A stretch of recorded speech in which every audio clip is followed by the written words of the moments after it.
Good morning students. आज दिनांक 13 जुलाई 2020, विषय संस्कृत, कक्षा अष्टम, प्रथम पाठ सुभाषितानि। हमने प्रथम पाठ में अब तक जो है वो 5 श्लोक पढ़ लिए थे। तो उसमें सबसे पहले आपने पढ़ा था कि सुभाषित शब्द का अर्थ है सु धन भाषित, अर्थात कि मधुर वचन। सु का अर्थ होता है मधुर और भाषित का मतलब होता है बोले गए वचन। तो सुभाषितानि जो अध्याय है उसमें अच्छे वचनों को चुनकर आपके यहाँ पर जो है वो सूचित किया गया है। आपने इसमें पढ़ा था कि सुभाषित शब्द का अर्थ संधि विच्छेद है सु धन भाषित। सु का अर्थ होता है अच्छे या मधुर और भाषित का मतलब होता है वचन। इस तरह से सुभाषित शब्द का अर्थ होता है अच्छे वचन या मधुर वचन। प्रस्तुत पाठ में आपके जो है वो सूक्ति मंजरी, नीति शतकम, मनुस्मृति, शिशुपाल वधम, पंचतंत्र इत्यादि जो है वो संस्कृत साहित्य के श्रेष्ठ ग्रंथों से कुछ यहाँ पर श्लोक जो है आपके दिए गए हैं। इस श्लोकों में आपने सबसे पहले पढ़ा कि गुणा गुणेज्ञु गुणा भवन्ति ते निर्गुणं प्राप्य भवन्ति दोषा। इसमें आपने पढ़ा कि गुण यदि गुणवान व्यक्ति को प्राप्त हो जाते हैं तो गुण जो है वे गुण में ही रहते हैं, गुण और अच्छे हो जाते हैं। लेकिन यदि वे गुण किसी निर्गुण व्यक्ति को प्राप्त हो जाएं तो वे दोष में परिवर्तित हो जाते हैं।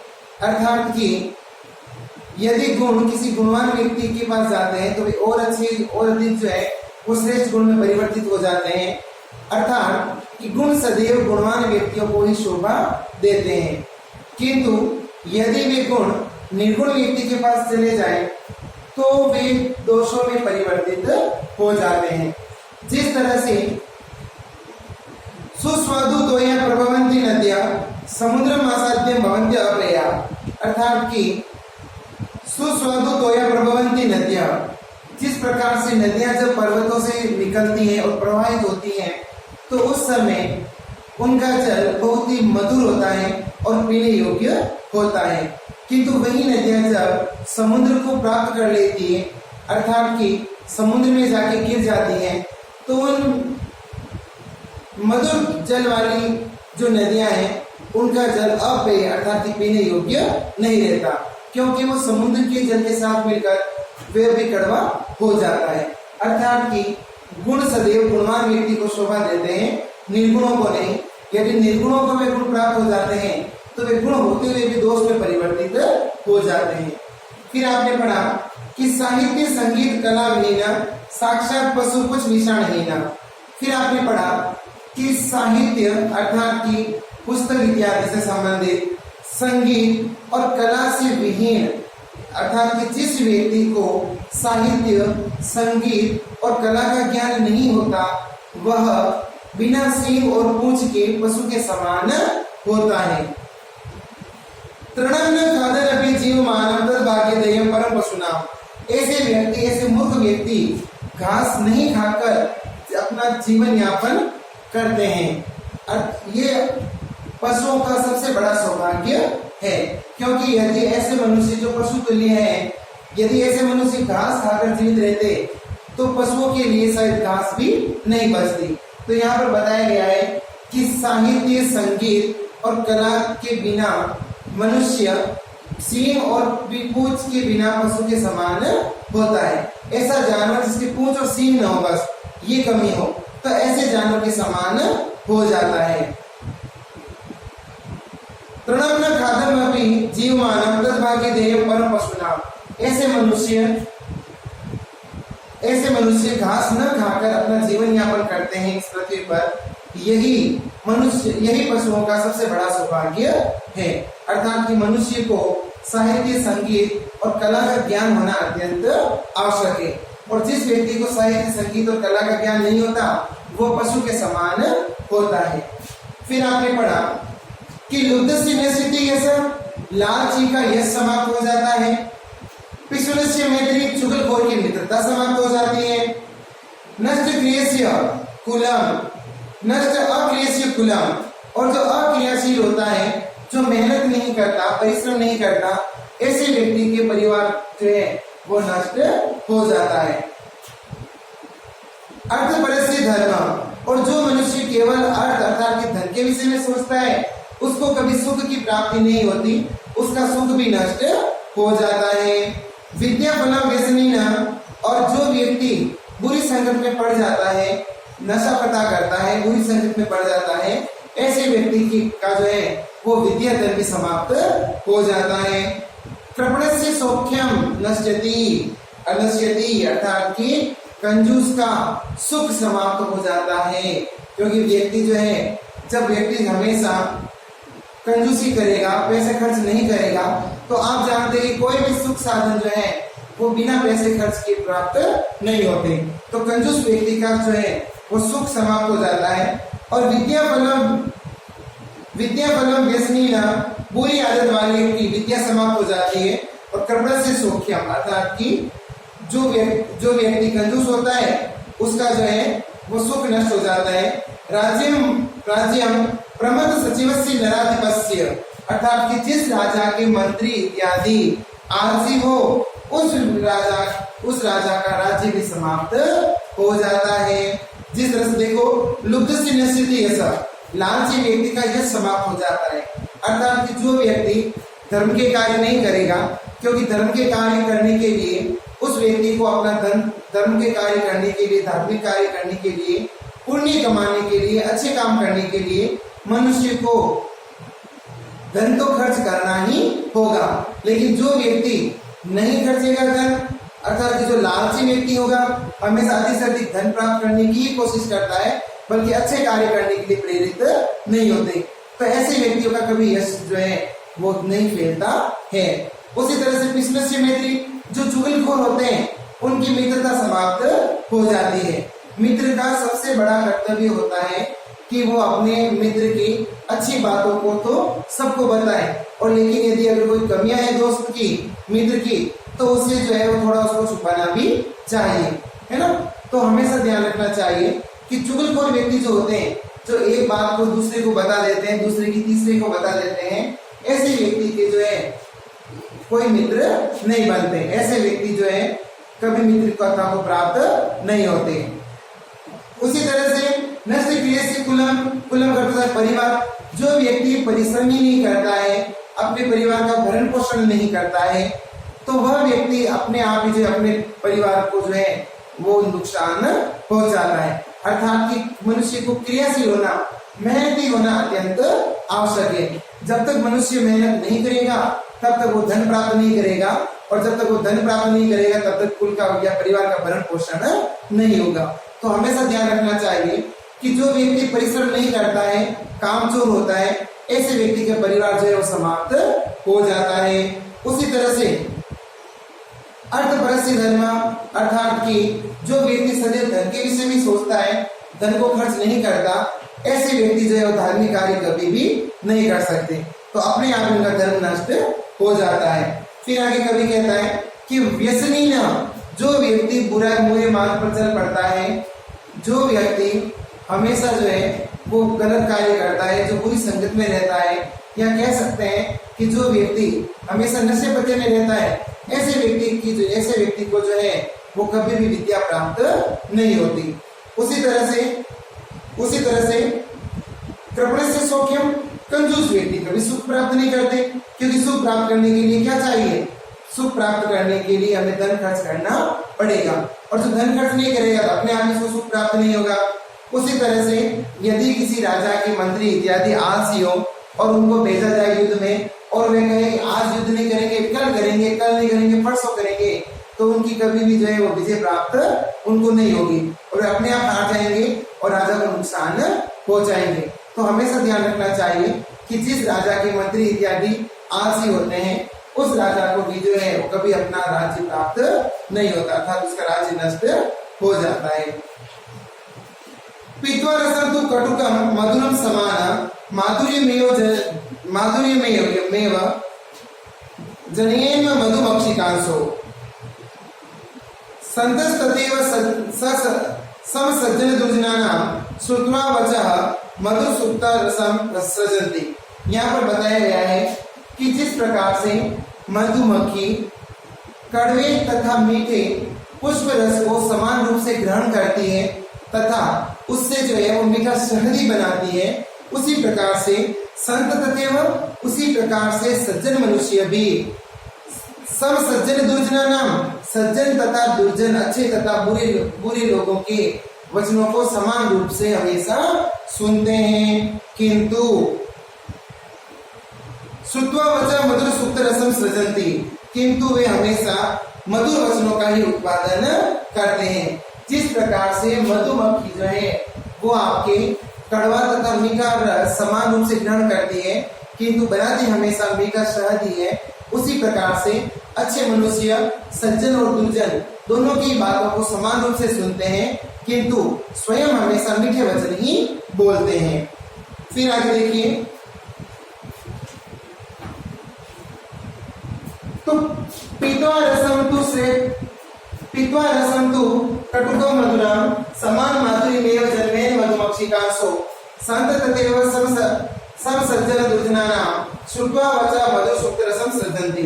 अर्थात कि मधुमक्खी कड़वे तथा मीठे पुष्प रस को समान रूप से ग्रहण करती है, किंतु मीठे शहद का ही उत्पादन करती है। उसी प्रकार संत तथैव संतम, उसी प्रकार से संत मनुष्य, अच्छे मनुष्य भी सम सज्जन दुर्जन नाम श्रुत्वा वचा, सज्जन तथा दुर्जन लोगों के वचनों को समान रूप से सुनकर मधुर सुप्त रसम सृजन्ति, अर्थात कि मीठे वाणी को ही बोलते हैं।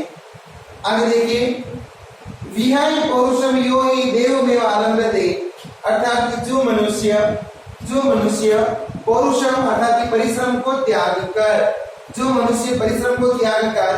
देवम अवलंबते, भाग्य के ही सहारे रहते हैं, अर्थात जो मनुष्य कार्य नहीं करते, आलसी हो जाते हैं और उन्हें लगता है कि जो हमारे साथ किस्मत करेगी वही जो है वो हमारे साथ होगा, तो ऐसे मनुष्य जो परिश्रम को त्याग कर भाग्य के ही सहारे रहते हैं, प्रसाद सिंह वतस्य मूर्धनि तिष्ठन्ति वायसा, ऐसे मनुष्यों की स्थिति महलों के सामने या महलों के बाहर स्थित सिंह के समान होती है, जिनके मस्तक पर कौवे आकर बैठते हैं। अर्थात कि ऐसे मनुष्य कभी भी परिश्रम नहीं कर सकते, और जो मनुष्य परिश्रम नहीं करते हैं, जो हमेशा देवताओं के भाग्य के भरोसे रहते हैं, उनकी स्थिति जो है वो महलों के आगे खड़े सिंह के समान हो जाती है, जिनके मस्तक पर हमेशा कौवे बैठते हैं, अर्थात वे कभी अपने जीवन में कोई कार्य नहीं कर पाते। अब हम आगे बढ़ते हैं।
अब हम आगे पढ़ रहे हैं।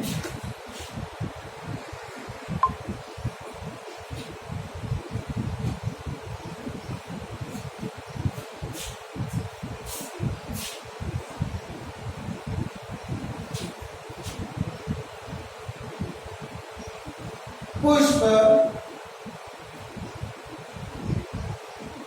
पत्र, फल,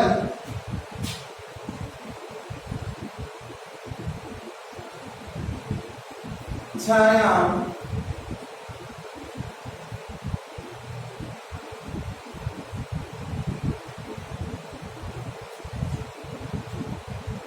वल्कल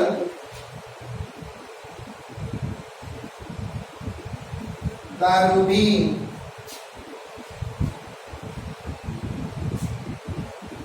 थोड़ा सा दूर दूर लिखते हैं ताकि आपको आराम से जो है ये समझ में आ जाएगा, क्योंकि एक शब्द है यहाँ पर पुष्प पत्र फल छाया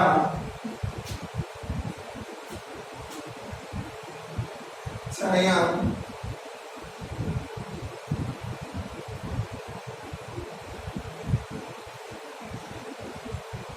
वल्कल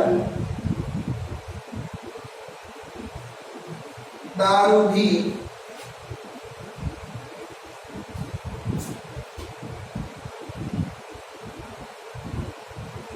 धन्य महारुहा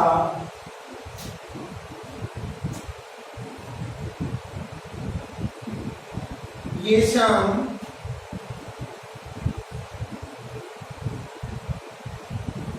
विमुखम यान्ति नाथिना।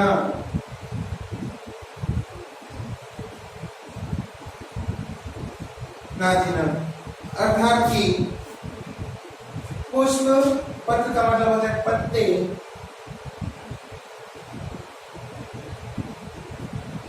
फूल पत्ते, फल, छाया, वल्कल का मतलब होता है छाल, दारूभी का मतलब होता है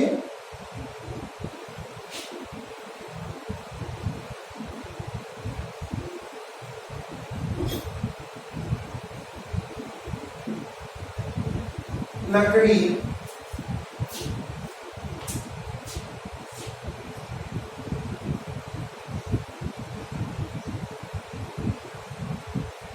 धन्य है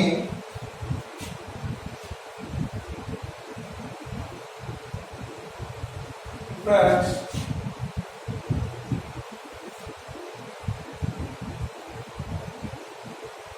जिनसे विमुख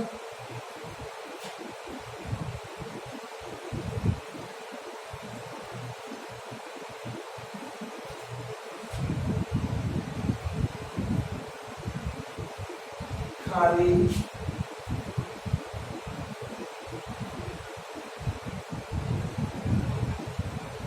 जाते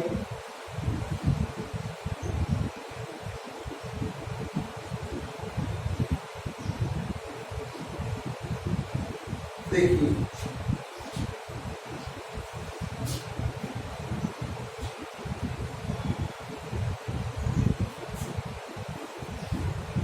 पुष्प फल पुष्प फल पुष्प पत्र फल छाया वल्कल दारूभी। अर्थात कि पुष्प पत्र अर्थात कि पत्ते, फल और छाया, छाल और लकड़ी प्रदान करने वाले, धन्य महारुआ लकड़ी प्रदान करने वाले महावृक्ष धन्य है। ऐसा विमुखम यान्ति नातिना, क्योंकि कोई भी मनुष्य इन वृक्षों से खाली हाथ नहीं जाता, क्योंकि जिस किसी भी मनुष्य को जो कोई भी इच्छा हो वह इन वृक्षों से पूर्ण हो जाती है। क्योंकि आप जानते हैं कि वृक्ष जो है वो हमारे जीवन में बहुत महत्व रखते हैं, बताने की आवश्यकता नहीं है, सभी जानते हैं कि वृक्ष जो है वो अपने आप में अपना क्या महत्व रखते हैं हमारे जीवन में।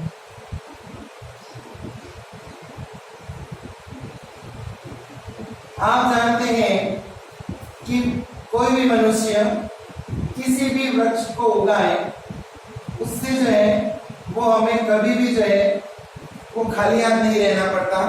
उस वृक्ष से कुछ प्राप्त हो न हो, छाया तो अवश्य प्राप्त हो जाती है। तो आप जानते हैं कि पुष्प पत्र फलम छाया वल्कलम दारूभी, अर्थात कि फूल पत्ते, छाया, छाल और लकड़ी प्रदान करने वाले महावृक्ष धन्य है, क्योंकि ऐसा विमुखम यान्ति नातिना, अर्थात इनसे कोई भी खाली हाथ नहीं जाता। जिस किसी भी व्यक्ति को जो कुछ भी चाहिए वह इन वृक्षों से अवश्य ही मिल जाता है। तो बहुत अच्छी बात कही गई यहाँ पर, फिर से देख लीजिए कि पुष्प पत्र फल छाया वल्कल दादु भी धन्य महारुहा येषा विमुखम नाति नातिना, अर्थात कि पुष्प पत्र फल छाया, वल्कल का अर्थ है छाल और दारू भी का अर्थ है लकड़ी, संविधा है जिनसे यज्ञ किया जाता है, प्रदान करने वाले महावृक्ष धन्य है, महान वृक्ष धन्य है, क्योंकि इनसे कोई भी विमुख होकर नहीं जाता, अर्थात कि कोई भी खाली हाथ नहीं लौटता। ये मनुष्य को छाया देते हैं, पुष्प देते हैं, फल देते हैं, पत्ते देते हैं। पुराने समय में तो जब वस्त्र नहीं थे उस समय पेड़ों की छाल से वस्त्र बनाकर मनुष्य धारण करता था और सर्दी गर्मी इत्यादि से जो है अपने शरीर की रक्षा करता था। दारू भी का अर्थ होता है लकड़ी, अर्थात कि लकड़ी के बिना कोई कार्य संभव नहीं है। आप भी जानते हैं कि लकड़ी का हमारे जीवन में कितना महत्व होता है ना। तो फूल, पत्ते, फल, छाया, वल्कल अर्थात की छाल और संविधाएं लकड़ी प्रदान करने वाले महावृक्ष धनी हैं, जिनसे कोई भी विमुख अर्थात की खाली हाथ नहीं जाता। अवश्य ही किसी सबको जो है वो कुछ न कुछ इन वृक्षों से मिलता है और कुछ नहीं तो ऑक्सीजन, ताजी हवा तो मिलती ही है। तो आगे देखिए,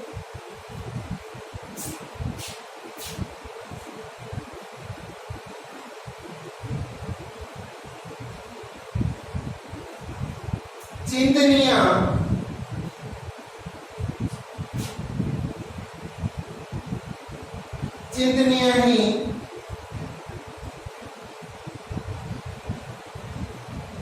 विपदाम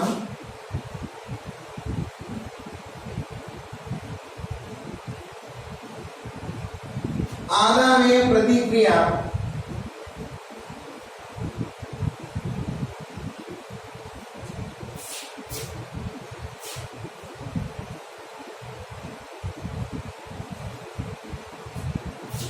न कूप खननम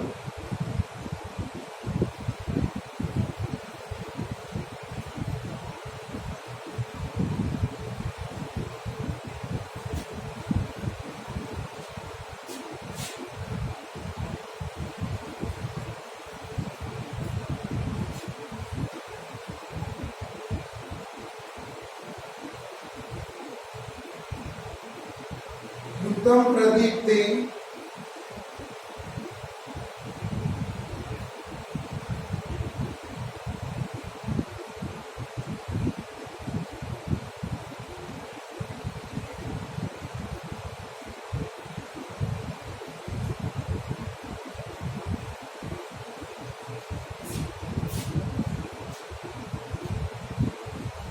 देखिए, चिंतनीय ही विपदा आदावेव प्रतिक्रिया न कूप खननम युक्त प्रतीते वही नाम रहे, अर्थात कि विपदा अर्थात संकट आदावेव आने से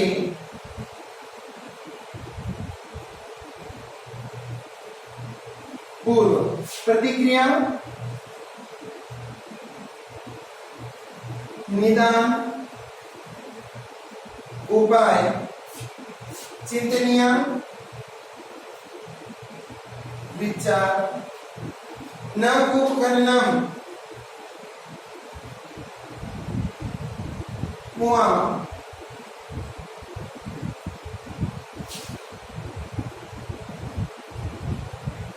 खोदना प्रदीप्ति जलने पर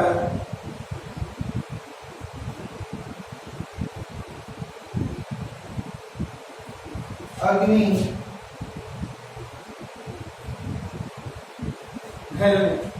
बहुत अच्छी बात कही गई है कि कोई भी कार्य हो, कोई भी संकट हो तो हमें उसका निदान पहले ही कर लेना चाहिए। जैसे चिंतनीय ही विपदाम आदावेव प्रतिक्रिया, अर्थात कि संकट आने से पूर्व ही हमें उस संकट का उपाय सोच लेना चाहिए, क्योंकि न कुंभकर्ण युक्त प्रदित्य वही नाम रहे, क्योंकि घर में आग लग जाने के बाद कुआं खोदा नहीं जाता। अर्थात कि कोई भी संकट हो तो हमें उस संकट से निकलने का उपाय पहले ही सोच लेना चाहिए। अगर संकट आ गया उसके बाद सोचें कि आप निदान कैसे हो, संकट से कैसे निकलें, तो ये केवल मूर्खता होती है। तो देखिए, चिंतनीय विपदाम आदावेव प्रतिक्रिया न कुंभकर्ण युक्ता प्रदित्य वनीनाम रहे, अर्थात कि चिंतनीय विपदाम आदावेव प्रतिक्रिया, अर्थात कि विपत्ति से पूर्व ही हमें उसका उपाय सोच लेना चाहिए। न कुंभकर्ण युक्तम प्रदित्य वनीनाम रहे, अर्थात कि घर में आग लग जाने के बाद कुआं खोदना जो है वो बिल्कुल क्या होता है, अनुपयुक्त होता है। इसलिए हमेशा संकट से पूर्व ही हमें उसका जो है वो निदान सोच लेना चाहिए।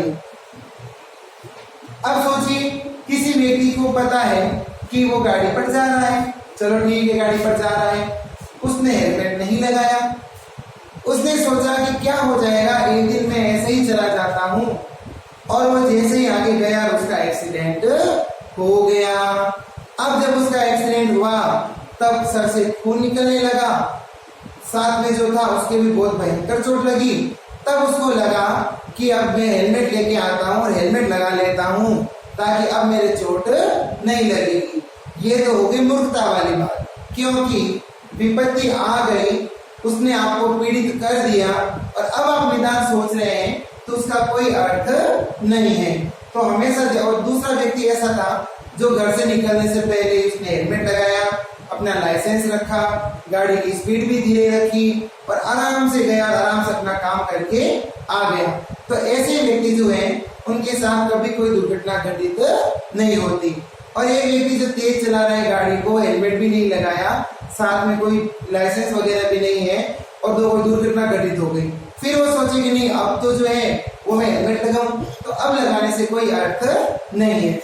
उसी तरह से चिंतनीय विपदाम आदावेव प्रतिक्रिया, अर्थात कि संकट आने से पूर्व ही हमें उपाय सोच लेना चाहिए।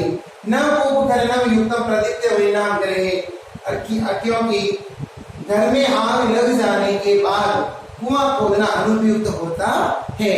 अर्थात कि घर में आग लग जाने के बाद यदि कोई व्यक्ति सोचे कि मैं कुआं खोद लेता हूँ और उससे जो है जल निकालूंगा फिर आग को बुझाऊंगा, तो ये बिल्कुल मूर्खता वाली बात होती है।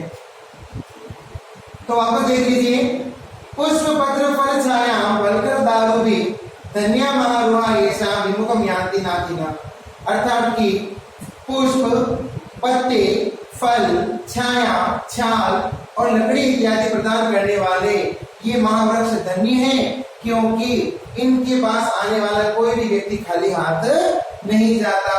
अर्थात कि प्रत्येक व्यक्ति को उसकी इच्छित वस्तु अवश्य ही प्राप्त हो जाती है। चिंतनीय ही विपदाम आदावेव प्रतिक्रिया न कुंभकर्ण युक्तम प्रदित्य वनीनाम रहे, अर्थात कि विपदा आने से पूर्व ही हमें उसका उपाय सोच लेना चाहिए, क्योंकि न कुंभकर्ण युक्तम प्रदित्य वनीनाम रहे, क्योंकि घर में आग लग जाने के बाद कुआं खोदना क्या होती है, मूर्खता होती है। उसी प्रकार से हमें जैसे कुआं पहले खोद लेना चाहिए, उसी प्रकार से संकट आने से पूर्व ही हमें उसका उपाय सोच लेना चाहिए। तो इस तरह से जो है वो आपके श्लोक जो है वो पूर्ण होते हैं। तो अब आप देख लीजिए, थोड़ी सी इसकी जो है वो आप एक काम करेंगे आज,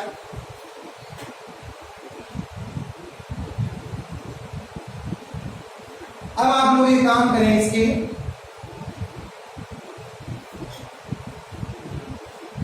इसमें आप लोगों को जो है वो दोनों श्लोकों का हिंदी अनुवाद करना है, क्योंकि जब आप हिंदी अनुवाद कर लेंगे तो कल से हम जो है इसकी जो एक्सरसाइज शुरू करेंगे।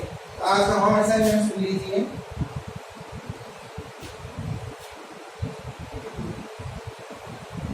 प्रथम पाठ श्लोक 5-6